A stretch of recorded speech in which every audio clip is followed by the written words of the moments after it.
মানে অতিথি হিসাবে আসলেন এবং বিগ প্রজেক্ট আর কি বলা চলে যে মেয়েদের জন্য নগদ অর্থ পুরস্কার। কোথায় এলেন, কি কর্মসূচিতে এলেন, কি ঘোষণা করলেন একটু বলুন।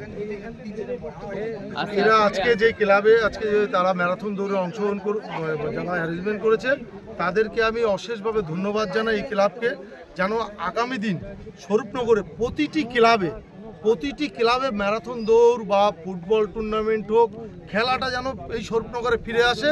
কারণ টোটাল স্বরূপনগরে খেলাটা বন্ধ হয়ে গেছে। এরকম পরিস্থিতি আগে যতটা খেলা হতো সেটার থেকে অনেক পিছিয়ে গেছে।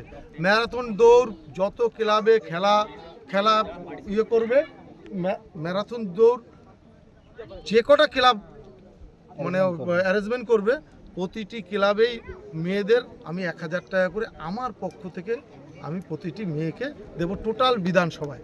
এটা কি শুধু শরীফনগর বিধানসভার জন্য? আমি ছোট একটা ক্ষুদ্র মানুষ। আমি বিধানসভায় আমি একজন ফুটবল প্লেয়ার ছিলাম, ন্যাশনাল খেলেছি, সেই সূত্রে চাকরিও করে এসেছি। কারণ খেলাধুলোর মধ্যে মানুষ থাকলে তাহলে তার শরীর স্বাস্থ্য ভালো থাকে, মানসিকতা ভালো থাকে।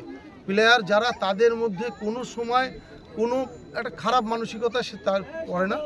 আর আজকে আমি খুব খুশি এই মেয়েদের জন্য। আমার বিধানসভায় এই ছোট ছোট মেয়েরা এত সুন্দর তারা দৌড়ালো আজকে। বিশেষ করে দু তিনটে মেয়ে দেখলাম তারা ছেলেদের আগে চলে এসছে। এর থেকে পাওনা কিছু নেই। এরা আগামী দিন ন্যাশনাল স্তর খেলবে, ইন্টারন্যাশনাল খেলবে। আমি বললাম আমি আজকে যা তাদের পারফরমেন্স দেখেছি অবশ্যই। আর টোটাল স্বরূপনগরের যত ক্লাব রয়েছে তাদেরকে বলবো আপনারা ম্যারাথন দৌড় হোক, যা খেলাধুলার আপনারা অ্যারেঞ্জমেন্ট করুন, আমি তাদের পাশে রয়েছি। আর মেয়েদের জন্য আমার পক্ষ থেকে ছোট্ট শরীফনগর বিধানসভায় ছেলে এবং মেয়েদের খেলার জন্য ভালো উপযুক্ত মাঠের ব্যবস্থা কি করবেন, সরকারের কাছে আপিল করবেন? অবশ্যই।